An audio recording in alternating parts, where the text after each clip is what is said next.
Alright mga kababoy ko dyan, para sa mga gusto ng mababang presyo. O ayan o, para sa inyo yan. Lechon na nakatapat nyo mga kababoy ko, alright. Magandang buhay sa'yo, sa kakilala mo, order na po.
At ng pag-iikanto ng hapon at gayon ang ginawa niya.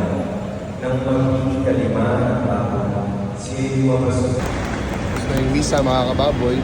Blessing time. Amen. Thank you inaksak nuruan. Pero kung para sa mga dalangin mo sa buwan.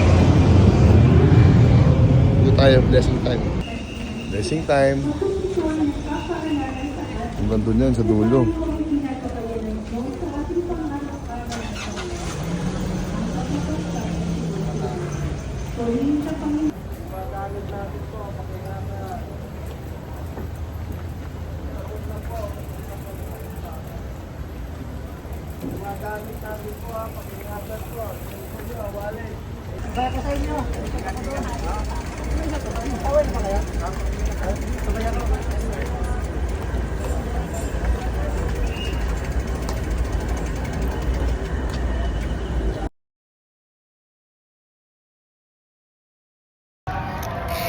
Happy Wednesday mga kababoy ko dyan, no? Paalam, uwian na.